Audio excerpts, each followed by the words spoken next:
नहमदुहु व नुसल्ली व नुसल्लिमु अला हबीबिहिल करीम। अम्मा बाद फ़अऊज़ु बिल्लाहि मिनश शैतानिर रजीम। बिस्मिल्लाहिर रहमानिर रहीम। इन्नल लज़ीना क़ालू रब्बुनल्लाहु थुम्मा इस्तक़ामू ततनज़्ज़लु अलैहिमुल मलाइका आमन्तु बिल्लाहि सदक़ल्लाहु मौलानल अज़ीम व बल्लगना रसूलुहुन नबियुल अमीनुल करीम व नहनु अला ज़ालिका लमिनश शाहिदीन वश्शाकिरीन वल्हम्दुलिल्लाहि रब्बिल आलमीन।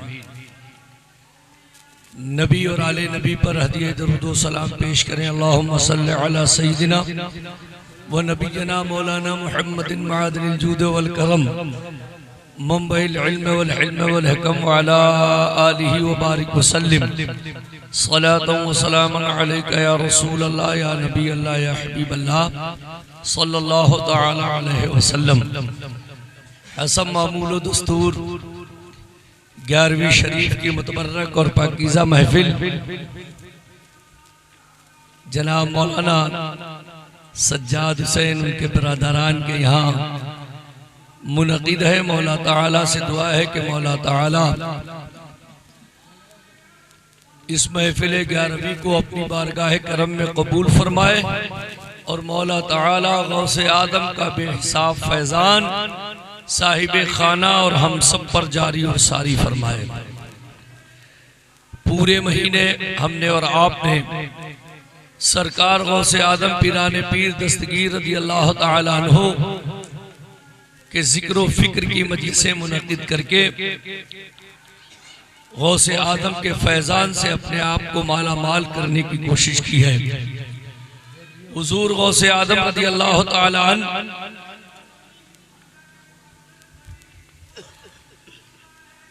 अल्लाह के ऐसे वली का नाम है कि जिनका चर्चा हर खास व आम की जबान पर है। पूरी दुनिया और जमाने में हुजूर गौसे आदम रज़ी अल्लाह ताला अन्हु को इंतहाई अक़ीदत व मोहब्बत के साथ याद किया जाता है और उनकी नज़र व नियाज़ फातिहा मुनक़िद की जाती है। आखिर ये 11वीं शरीफ क्यों कर होती है? इस 11वीं शरीफ के फवाइद क्या है? इस 11वीं शरीफ का मकसद क्या है, मतलब क्या है? आखिर हम और आप सदियों से बरसों से एक जमाने से हुजूर गौसे आदम रज़ी अल्लाह ताला अन्हु की बारगाह में इस तरह का अमल पेश करते हुए आ रहे हैं, तो जाहिर बात है हमारे बुजुर्गों ने, हमारे असलाफ ने इस 11वीं शरीफ की महफिल का इस तरह इनकाद किया कि अल्लाह और रसूल का जिक्र भी हो जाए और अपने अकीदो ईमान का इजहार भी हो जाए। पूरी दुनिया जानती है कि मुसलमानों में बहुत से तबके और फिरके हैं, लेकिन जितने फिरके हैं उनमें से एक ऐसा फिरका जिसे अहले सुन्नत वल जमात कहा जाता है। अल्हम्दुलिल्लाह अहले सुन्नत वल जमात के अलावा किसी और दूसरे फिरकों में न 11वीं है न गौसे आदम की नजरों नियाज और फातिहा है। इस तरह से 11वीं शरीफ करके हम अपनी अकीदत का इजहार कर देते हैं कि जो 11वीं शरीफ करता है, नजरों नियाज करता है, वो बुजुर्गाने दीन वाला है, औलिया किराम वाला है, और जो इससे दूर है वो बुजुर्गाने दीन की अजमत व बुजुर्गी का मुनकिर है। अरे बैठा लिए, अरे थोड़ा इधर लगिए, हमारे ऊपर फर्क नहीं पड़ रहा तो आप पर क्या है? आप हमसे जुड़े रहिए, मजलिस को बिल्कुल खराब मत कीजिए। जितनी देर बैठे, मगरिब बाद मिलाद का मतलब ये होता है 1 घंटा। अब 1 घंटा भी अगर दावत के नाम पर भी गौसे आदम की मोहब्बत में पूरी तरह से एक सुई के साथ नहीं बैठ सकते तो फिर क्या फायदा है? अभी हम तकरीर कर रहे हैं, कोई आदमी बीच में बोल दे और हमारा जहन उधर चला जाए तो जो आगे की बातें हैं वो जहन से निकल जाती हैं, जहन कट जाता है, दिमाग कट जाता है। इसी तरह से मजलिसों महफिलों में अगर आप एक सुई के साथ बैठे रहेंगे तो इंशाअल्लाह ताला जो गौसे आदम की मोहब्बत का रंग है वो लगातार दिल पर चढ़ता रहेगा। कभी फीका नहीं होगा। हुजूर गौसे आदम रज़ी अल्लाह ताला अन्हु ने बेशुमार करामतों का ज़हूर किया। जैसा कि आपको इल्म है, जानकारी है कि जब जब हक व बातिल में एक इम्तियाज और फर्क पैदा करना हुआ तो अल्लाह वालों ने किसी न किसी करामत का सहारा लिया। कुफ्र और शिर्क के बीच में, कुफ्र और शिर्क के दरमियान इस्लाम की हक़ानियत और सच्चाई के मुजाहिरे के लिए सरकार गौसे आदम ने लगातार करामतों का सहारा लिया। करामत दिखा के उन्होंने कुफ्र और शिर्क के ऊपर ऐसी हैबत तारी की और उसकी सच्चाई हक़ानियत सामने लाए तो सामने वाले ने समझ लिया कि जब मोहम्मद रसूलुल्लाह के गुलामों की ताकत का आलम यह है तो इनके जो नबी हैं मोहम्मद रसूलुल्लाह की ताकत का आलम क्या होगा। जैसे कि हुजूर गौसे आदम रज़ी अल्लाह ताला अन्हु ने मुर्दों को जिंदा किया। और मुर्दों को जिंदा कब किया, ठोकर कब मारी, जब ईसाइयों ने ये कहा कि मेरे नबी पैगंबर को अल्लाह ताला ने वो ताकत व तसर्रुफ इख्तियार दिया था कि अगर वो किसी मुर्दा को ये कह दे कुम बेइज़्निल्लाह, अल्लाह के हुक्म से खड़ा हो जा, तो हमारे नबी के कहने से ही मुर्दा जिंदा हो जाता था। तुम अपने नबी पाक को ताजदार अंबिया कहते हो, इमामुल अंबिया कहते हो, सबसे बड़ा वली नबी मानते हो, लेकिन हमारे नबी ने मुर्दों को जिंदा किया है मगर तुम्हारे नबी ने कोई मुर्दा जिंदा नहीं किया। तो सरकार गौसे आदम ने फरमाया अच्छा ये फौकियत की बात है। हजरत ईसा अलैहिस्सलाम को मेरे नबी पर इस वजह से फौकियत है कि उन्होंने मुर्दों को जिंदा कर दिया। तो पहली बात तो ये है कि हजरत ईसा अलैहिस्सलाम ने उस मुर्दे को जिंदा किया जिसमें कभी न कभी जान थी, जो जान चली गई उस जान को फिर से वापस लौटा दिया। लेकिन अगर जिंदों को मुर्दा करने की बात है तो हमारे नबी ने तो ऐसी चीजों को जिंदा कर दिया था कि जिसमें कभी जान नहीं थी। पत्थरों से कलमा हमारे नबी ने पढ़वाया, दरख्तों से सजदा हमारे नबी ने करवाया, उंगली का इशारा किया, चांद के टुकड़े हमारे नबी के इशारे से हुए। अरे जिसके अंदर जान हो, जान को वापस लौटाना ये कोई कमाल की बात नहीं है। जो बेजान चीज हो उसे ज़बान अता कर देना ये बड़े कमाल की बात है। कि मुर्दे को जिंदा कर दिया तो जो काम तुम्हारे नबी ने किया वो काम मैं अब्दुल कादिर जिलानी गौसे आदम कर सकता हूँ। सुभान अल्लाह। सरकार गौसे आदम ने ईसाइयों से फरमाया चलो कब्रिस्तान, किस कब्र पर, जिस कब्र पर तुम इशारा करोगे मैं उस मुर्दे को जिंदा कर दूंगा, उसको उसकी कब्र से उठा दूंगा। मैं तय नहीं करूंगा, तुम्हें बताना होगा कि कौन सी कब्र का मुर्दा जिंदा करना है। तो जब इस तरह का मुनाजरा ईसाइयों से हुआ तो आपको कब्रिस्तान ले जाया गया। ईसाइयों ने जिस कब्र की निशानदेही की जो सबसे पुरानी थी, सरकार गौसे आजम ने जिंदा करने से पहले फरमाया कहो तो मैं इसका नाम बता दूं, खानदान बता दूं, इसकी बिरादरी और कौम बता दूं, और दुनिया में जो पेशा करता था कहो तो अब्दुल कादिर ऐसा उसे जिंदा करे कि ये अपने पेशे के साथ कब्र से बाहर निकले। ईसाइयों ने कहा इससे बड़ी क्या बात हो सकती है बताइए। तो सरकार गौसे आदम ने फरमाया सुनो, तुम्हारे नबी जिंदा करते थे, वो ये कहते थे कुम बेइज़्निल्लाह, अल्लाह के हुक्म से जिंदा हो जाओ, लेकिन मैं कहता हूँ कुम बेइज़्नी, ऐ मरने वाले मेरे हुक्म से जिंदा हो जाओ। सरकार गौसे आजम ने ईसाइयों की निशानदेही पर जिस कब्र की तरफ इशारा फरमाया था, खुदा की कसम वो मुर्दा गौसे आजम के हुक्म से जिंदा होता है और वो 82 साल का था, दफ बजाता हुआ अपनी कब्र से बाहर आता है। सरकार गौसे आदम ने ईसाइयों को ये जवाब दे दिया करामत दिखाकर कि देखो मेरा नबी सच्चा है, मेरे नबी के तमाम मौजिज़ात और कमालात सच्चे हैं। तुम अपने नबी हजरत ईसा की फौकियत की बात करते हो। अरे मेरे पैगंबर ने बेजान कंकरियों से कलमा पढ़वा दिया। और रही मुर्दों के जिंदा करने की बात, जो तुम्हारे नबी ने अल्लाह के हुक्म से मुर्दों को जिंदा किया, अब्दुल कादिर ने अपने हुक्म से मुर्दों को जिंदा कर दिया। अब समझ लो, जब मुस्तफा के गुलामों की अजमत का आलम ये है, तो इमामुल अंबिया मुस्तफा जाने रहमत की अजमत का आलम क्या? तो करामत इस तरह से दिखाई, ईसाई मबहूत हो गए। लेकिन इस वक्त करामत का वक्त नहीं है। अब ये जो वक्त है वो इस्तिकामत का है, ठहराव का।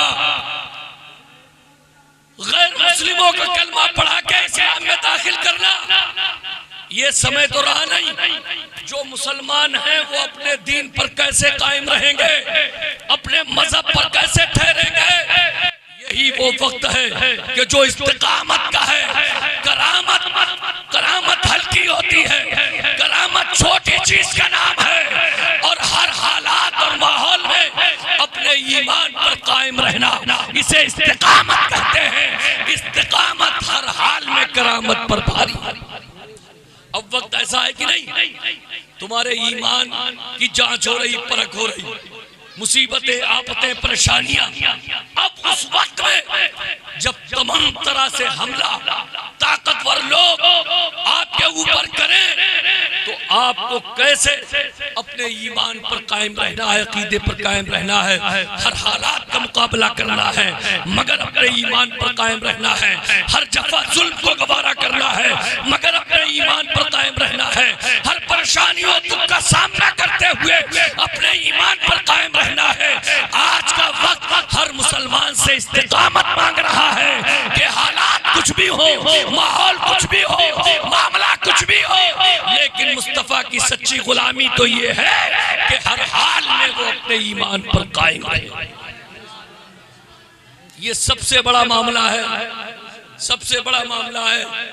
और इमाम हुसैन ने, ओ भैया अरे बंद कर लो यार, ये मोबाइलों से बहुत परेशान, हमने बंद कर लिया अपना नहीं।